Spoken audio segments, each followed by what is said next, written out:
Halo everyone, balik lagi dengan Bung Harson dan Bung Bonedi. Bung Bonedi, apa kabarnya nih? Ya, balik lagi kita ya udah lama nih, udah berapa bulan. Dan masih suasana Lebaran ya.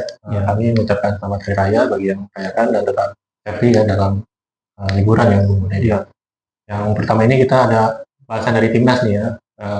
Debutan John Hetman di skuad barunya untuk menghadapi Fifa Matchday ini ya. ya ini pertandingan perdana ya untuk pelatih baru dan kemarin juga masih apa ya, staff-staffnya juga masih baru bermunculan ya, Ya, pada datang. baru pada direkrut lah istilahnya kan. Sekarang udah ada beberapa yang dari Kanada juga, terus ada yang dari Inggris ya, untuk dari apa namanya asisten, pelatih fisik, pelatih kiper ya kan.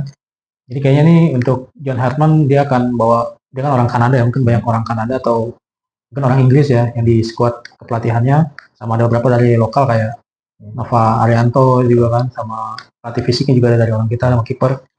Dan ini bisa dibilang ini apa ya, penggemar ini menantikan buktinya lah. Kan digadang-gadang John Hartman lebih bagus dari Clifford kan, karena dia sempat bawa timnas Kanada ya sebelum untuk lolos ke Piala Dunia kan. Ya kita lihat ini polanya seperti apa permainannya kan, apakah lebih baik dibandingin Clifford ya kan. Ya selama Clifford kan kita lihat lebih banyak long ball ke depan, terus ya lebih banyak apa sih, kalau saya lihat sih nggak banyak taktiknya gitu, beda dengan Sintayong sebelumnya ya, yang kayaknya kalau si Clifford ini lebih menyerahkan ke pemainnya sendiri ya, udah kamu main apa gitu ya. Tapi kalau John Hartman mungkin dari sisi kepelatihan di timnas juga dia udah ada pengalaman, apakah bisa lebih baik dari apa namanya, Bisa handle lah. ya dari Clifford, ditambah lawannya kan kayaknya ini meningkat ya dari yang Saint Kitts itu kan lawan kita pertama adalah peringkat 154 ya. Hari Jumat besok ya. Hari Jumat nanti 88. berlanjut ke lawan Bulgaria peringkat 87 ya. Jadi bisa bilang peringkat 87 ini ya setara di Asia tuh kayak Uzbek gitu ya, kayak Iran gitu kan, Irak gitu kan. Dia lumayan kuat lah karena banyak pemain, pertama ya dia banyak main di Liga Bulgaria sama di liga-liga Eropa yang lain kan. Dan Bulgaria ini apa ya, lebih banyak fisik, mengandalkan fisik sih ya, tipikal tim Eropa Timur ya, kayak Poland, Bulgaria, Serbia gitu kan, dan banyak mengandalkan kekompakan gitu. Jadi karena mereka kan nggak ada yang satu dua pemain bintang lah. Mungkin dulu ada kayak Dimitar Berbatov ya kan, tapi untuk Bulgaria yang sekarang kan belum kedengaran, ya belum ada kedengaran yang wahnya gitu. Apakah ada striker atau playmakernya kan? Jadi lebih banyak bermain kolektif sih kalau saya prediksi nanti ya. Nah kita lihat apakah timnas ini bisa gitu ya untuk minimal mengimbangi lah permainan Bulgaria sih. Yang penting nanti lawan Sankit ini kita harus 3 poin dulu lah ya. Iya, lawan Saint Kitts yang di bawah kita ya, mungkin agak jauh ya, 154 ya secara peringkat FIFA. Ya seharusnya kita bisa menang sih lawan Saint Kitts. Meskipun di level apa ya, CONCACAF kan dia sebelumnya sempat menyulitkan kayak lawan Kanada cuma bisa menang tipis, lawan Jamaika juga kan. Cuma menyulitkan lah ya, timnya. Meskipun secara peringkat dia rendah, tapi mungkin permainan juga tidak, ya nggak jauh banget, nggak serendah peringkat FIFA sih sebenarnya. Cuma defense-nya agak lemah sih, saya perhatikan sih sebagai penggemar sepak bola kan kita ya. Menganalisa lawan kita misalnya Bulgaria ini juga kalau di Eropa juga nggak terlalu kuat juga sebenarnya aslinya sih. Iya lawan Bulgaria, Bulgaria memang mungkin di Eropa Timur juga dibandingin Polandia atau Kroasia mungkin mereka masih di bawah sih ya. Tapi mungkin dia dibandingin kita ya kita percaya sih dia pasti akan lebih di atas kita ya. Karena peringkat FIFA itu juga ya sebenarnya nggak bohong juga sih kan. Bisa peringkat 87 kan bukan berarti itu gampang diraih kan. Karena kita aja mau peringkat 100 besarnya susah ya kan. Dari skuad yang dipanggil misalnya ada Elkan Bagot lagi, terus ada Kevin Dix, terus Alvin Carlo, gimana ya optimisme Bung Bonedi ini? Ya kalau skuad sih sebenarnya karena perang ini juga telat ngumpul ya sebenarnya kan, baru mungkin semalam atau 2 hari atau kemarin lusa itu juga baru pada lengkap ya. Ya semalam terakhir ada JIJ juga baru pada datang, Kevin Dix sama Hubner ya kan. Dan bisa dibilang beberapa muka-muka lama ya kayak Bagot juga balik lagi setelah 2 tahun, terus yang udah main seperti Ole. Ya mungkin template pemain line up juga mirip pas zaman di Sintayong ya. Terus kan Sintayong juga diikutin zamannya Clifford ya. Secara template line up nggak terlalu banyak berubah ya. Mungkin di kiri nanti ada Vertong atau 3 back, mungkin Bagot akan main ya sebagai line up ya. Karena Bagot udah main, udah datang duluan. Mungkin kalau pakai 3 back itu akan Bagot, Jay Jazz sama siapa? Rizky Ridho ya. Mungkin juga bisa Jordi Amat ya. Karena mungkin Jay Jazz kan datangnya belakangan ya. Tapi kita nggak tahu ya. Nah, nanti kanan bisa aja Sandy Walsh di situ kan. Sebenarnya secara template mungkin mirip ya. Kita mau lihat juga formasi sih. Formasinya John Hartman ini kan belum ketahuan apakah dia main 3-4-3, 3 back atau main 4-4-2 ya kan. Atau main apalagi mungkin bisa juga main 5 back tapi dengan 2 wing back ya. Ya menarik sih, menarik ya. Kita juga belum tahu nanti formasi yang digunakan kan. Kalau di pas zamannya Kluivert kan dia banyak main 4-4-2 kan. Makanya 4 back di belakang. Kalau zaman Sintayong lebih cenderung 3 back di belakang kan. Ya, di seri sini yang menguatkan lah kekompakan para pemain lah sama penguatan di taktik lah ya sebenarnya. Iya, karena ini perdana ya buat John Hartman juga. Mungkin selama ini dia cuma bisa analisa lewat video kan, tapi nggak bisa langsung perintah di lapangan kan, karena nggak ada semua pada main di di liga masing-masing kan. Dan setelah FIFA Series kita ada event AFC Asian Cup ya. Nanti itu sekitar bulan Juni kan, pas breaknya liga. Ya, kita target harus juara ya. Ya. Ini penggantinya AFF ya. Yang ini target juara ya. Apalagi di level Asia Tenggara nggak bisa dilihat enteng lagi. Kayak Vietnam juga sama Thailand, mereka upgrade timnasnya, banyak naturalisasi juga, banyak yang dari perkawinan dengan negara lain ya, karena kayak Thailand tuh ada yang dari Skandinavia juga kan, atau Filipina juga diam-diam juga banyak dari pemain-pemain dari luar kan. Jadi sebenarnya level Asia Tenggara ini juga udah mulai meningkat sih. Dan setelah ini kan nggak ada event lain. Ya, jadi ini event terakhir ya sebelum Asian Cup kan. Jadi kalau mau lihat gimana nanti timnas ke depannya, apalagi ya ini menentukan sih untuk di 2 pertandingan friendly match FIFA Series ini. Cara permainan, cara defense-nya juga kan biar ada analisa kan gitu. Ya kita lihat lah mungkin John Hartman ini gaya permainannya seperti apa ya. Karena dari penggemar fans juga sebenarnya masih bisa dibilang percaya atau bisa bilang enggak, karena belum ada hasilnya sih. Kesempatan saja. Iya, karena mereka pada masih nunggu nih tipenya John Hartman itu dia melatih seperti apa kan. Dan kalau kita dilatih dari negara yang Inggris juga sebenarnya udah ada dulu kayak Peter Witt, ya kan. Kita bisa ke final AFF ya, zamannya Boas Salosa segala macam, ya kan. Tapi itu udah lama kan. Sekarang udah eranya juga kebanyakan pemain abroad semua yang dipanggil ya kan. Pemain lokal mungkin beberapa ya dibandingin dengan abroad tidak terlalu banyak kan. Oke, itu aja bahas timnas. Kita nextnya ke hasil kemarin ya, hasil Carabao Cup. Man City mengalahkan 2-0 Arsenal ya. Gimana nih Bung analisanya? Ya kalau saya lihat sih pertandingan Arsenal sih cenderung membosankan sih kemarin ya. Pas main saya nonton di 40 menit awal kayak kurang lah serangannya kan. Nggak kayak di Liga. Iya, nggak kayak di Liga gitu. Dan apalagi golnya kan dari blundernya Kepa ya kan, kalau nggak salah. Nah, ini juga jarang-jarang Kepa cuma main di final. Dari blunder sebenarnya mungkin terlepas dari blundernya mungkin saya prediksi malah akan 0-0 20 menit. Ya mungkin diakhiri dengan adu penalti ya. Sampai ada satu momen Doku di tegak Kepa lah, itu cuma yellow card doang kan. Iya. Karena dari awal saya lihat ini ya mau dibilang sih agak ngantuk ya nontonnya sebelum. Nah mungkin setelah babak kedua dan gol blunder itu pertandingan jadi lebih seru ya. Jadi Arsenal juga jadi lebih ngotot menyerang sih kalau saya lihat ya. Tapi lagi-lagi nih kayak Arteta gimana ya, menyia-nyiakan peluang di depan mata kan. Iya. Udah ini kan ibaratnya trofi pertamanya dia kan. Musim ini kan, kalau nanti akan berlanjut apa di IPL sama di Champion kan. Apalagi IPL kan kena shock terapi Man City ini kan juga masih ada sisa 1 match lawan City juga kan ini. Iya, sebenarnya dibilang aman juga belum, karena bedanya 6 poin, ketemu masih ketemu nanti City ya kan.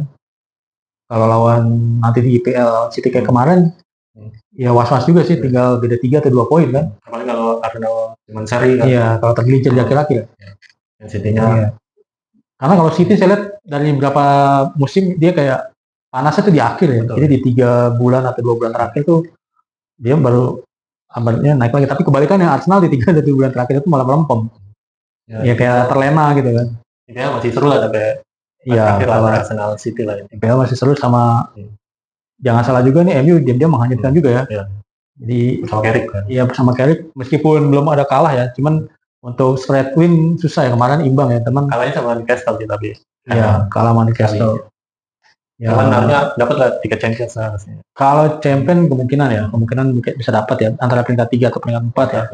Karena pesaingnya juga kayak Chelsea juga nggak konsisten ya, setelah ganti pelatih Liverpool apalagi ya kan, masih belum padu, sama beberapa kali cedera kan, kayak Kitike cedera, terus Isak ya, sama Wills juga belum perform juga, sama terakhir Newcastle juga sama juga kan, sama Aston Villa. Aston Villa mungkin awalnya jadi pesaing, sekarang udah kalah lagi kan. Malah MU sih yang dari peringkat 7 atau 8 bisa naik ke peringkat 3 sama 4 ya. Ya, progres lah dari musim lalu kan peringkat berapa, 17 ya, 15. Iya, musim lalu runner up. Iya, Europa League dong, Europa League dia saingan sama Spurs ya. Karena Spursnya udah rebutan degradasi. Ya, Spurs balik lagi kayak musim lalu, tapi MU bisa dibilang dia lebih meningkat sih. Sejak Carrick pelatih kan. Meskipun hanya caretaker ya statusnya kan, bukan pelatih utama kan, maksudnya belum tentu diperpanjang juga musim depan kan. Dan nextnya kalau ke Serie A ya hampir pastilah Inter Milan tergelincir ya. Ya, Inter Milan juga beda berapa? 6 ya dibandingin AC Milan ya. Kemarin kan kalah lawan Lazio kan. Iya, AC Milan kalah lawan Lazio, sama Inter juga kemarin imbang ya dengan Atalanta kan. Inter juga agak-agak nggak konsisten sih belakangan ini ya. Berapa kali yang dia sebenarnya harusnya menang mudah, tapi susah payah sama membuang poin sih kalau saya lihat. Dan Milan tuh harusnya bisa lebih ya, karena dia kan mainnya cuma di Liga doang kan.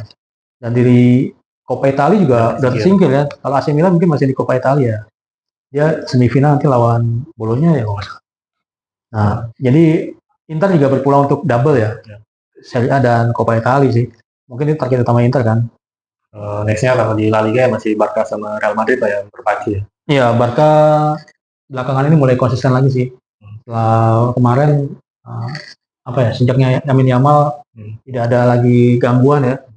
Terus Madrid juga belakangan mulai membaik ya, nyetel ya dengan pelatih pengganti ya, Arbeloa. Bahkan di Champions bisa menang lawan City ya kan. Ada yang menyangka juga ya. Dan untuk La Liga saya kans besarnya sih masih di Barca sih. Apalagi masih ada satu El Clasico kan. Clasico terakhir kan menang Barca ya. Dan mungkin Clasico yang berikutnya ini akan seru sih. Mungkin akan penentuan juara juga ya untuk El Clasico nanti bulan April atau Mei itu. Bulan Mei. Kalau dari Prancis sama Jerman masih PSG sama Munchen lah, belum ada yang. Sebenarnya PSG juga belakangan nggak konsisten sih. Kemarin sempat dibalap sama Monaco. Ya, cuman beda kualitas lah pemainnya. Sama Monaco. Tapi emang PSG musim ini agak menurun dibandingkan musim lalu. Kayak dia juga menang harus susah payah ya kan. Tapi untuk di Champions dia masih sulit sih dikalahin. Tapi kalau untuk di Liga mungkin karena rotasi juga ya. Jadi kalau yang dimainkan di Liga permainannya beda dengan yang di Champions kalau saya lihat. Dan Dembele juga setelah habis cedera performnya belum balik lagi sih kayak musim sebelumnya kan. Kalau di Jerman Munchen. Ya kalau Jerman ini bisa jalan ini musimnya Munchen ya. Meskipun sempat tergelincir, tapi balik lagi ya. Dan Harry Kane yang kemarin cedera kan, selama dia cedera digantikan Jackson ya. Nicholas Jackson susah payah menang. Mungkin setelah baliknya Harry Kane ini ya Munchen bisa ini lagi balik lagi untuk menang terus kan. Karena nextnya kan nanti tanggal 8-9 April udah knockout ini ya, perempat final ketemu Madrid ya. Munchen akan ketemu Madrid. Ini gimana prediksinya nih Bu? Ini bisa dibilang nih final kepagian atau gimana ya? Harusnya sih ketemu di semifinal ya. Atau final ya. Karena bagian baru perempat final kan sebenarnya. Harusnya kalau secara performa di Liga ya sama di sebelumnya kan ya cenderung di Munchen sih, ya kan. Apalagi Madrid banyak badai cedera sekarang kan, kayak Mbappe, terus siapa lagi tuh? Rodrigo sama backnya siapa? Carvajal ya, Dani Carvajal, terus terakhir juga Bellingham kan. Jadi sebenarnya lumayan banyak cedera sih, tapi yang saya heran masih bisa menang lawan City gitu ya. Apa City-nya yang lagi jelek gitu kan, menurun ya. Nah sekarang lawannya Munchen itu Musiala udah mulai main lagi kan, Musiala udah ya kan. Terus Kane juga udah mulai main lagi kan, setelah sebelumnya digantikan Jackson. Jadi kalau ya ini yang pertandingan mungkin sulit diprediksi sih, akan ketat juga ya. Jadi kalau saya lihat siapa yang bisa mengambil poin di kandang lawan ya, itu yang jadi kunci sih. Terus nextnya PSG ketemu Liverpool lagi nih kan. Iya, PSG ketemu Liverpool. Saya ini masih agak berat di PSG lah. Liverpool musim ini kayak apa ya? Terjun bebas sih kalau saya lihat ya. Mulai dari konflik pemain dengan pelatih ya kan, dengan Nggak meyakinkan ya juga. Salah juga masih apa ya, nggak bisa bermain baik sih yang di periode sekarang. Apalagi ini musim terakhirnya ya, dia udah official. Iya, musim terakhir Salah ya di Liverpool. Tapi juga kayaknya nggak bisa banyak bantu sih musim terakhir Salah juga. Di Liga juga mungkin target utamanya lolos dulu ya ke Champions peringkat 4 ya minimal. Tapi kalau untuk Liga Champions untuk jadi juara berat banget. Masih ketemu Munchen Madrid dulu. Iya, masih ketemu nanti pemenang Munchen Madrid ya kan. Terus nextnya ini Arsenal nih ketemu Sporting ya. Sporting di luar dugaan bisa comeback lawan Bodo kan ini. Iya, setelah kalah 3-0 ya, jadi menang agregat 5-3 ya. Di 90 menit 3-0, perpanjangan waktu nambah 2 gol ya. Tapi kalau lawan Arsenal masih cenderung ke Arsenal ya. Masih berat ya. Masih berat ke Arsenal sih. Dan Gyökeres ini kan lawan mantan klub kan. Jadi ya Arsenal sebenarnya konsistensi sih. Dia secara tim udah lengkap ya. Jadi antara cadangan dan intinya itu sekarang udah nggak terlalu jomplang lah. Nggak taktik ini blunder nggak. Striker juga dia udah banyak. Selain itu masih ada apa namanya si Kai Havertz, masih ada Jesus ya kan. Terus dari pemain tengahnya juga ada Eze ya kan, sama Saka, terus ada Martinelli juga. Sebenarnya udah bagus sih. Tinggal mental bermainnya sih kalau saya lihat ya. Dia mau juara apa enggak? Iya.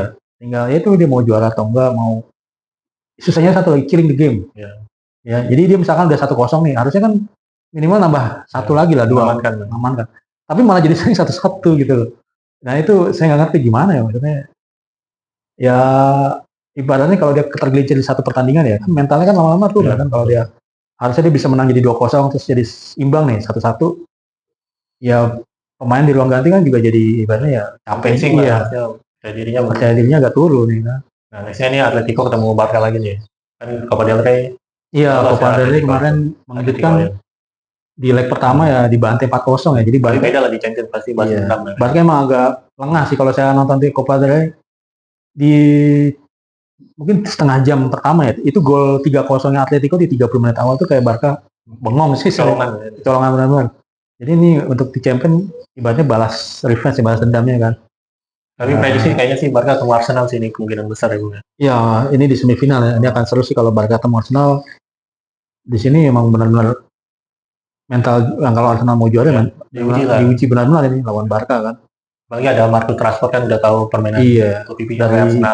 Kan. Ada pengalaman lah dia. Harusnya sih kemarin Barca si Rashford tuh dimainin lawan Newcastle ya. Tapi lawan Newcastle kan dia nggak main tuh. Raphinha di kiri kan, Raphinha sama Yamal ya. Saya nunggu Rashford dimainin tuh lawan Newcastle ternyata enggak. Dan kalau lawan Arsenal ya kalau jadwal di Liga ketat ya mungkin Rashford akan dapat kesempatan sih. Apalagi mainnya kan di Emirates kan, Emirates Stadium itu. Iya, Rashford tuh sering cetak gol. Iya, karena dia dari zamannya dulu kan kalau El Clasico-nya Inggris kan Arsenal MU ya.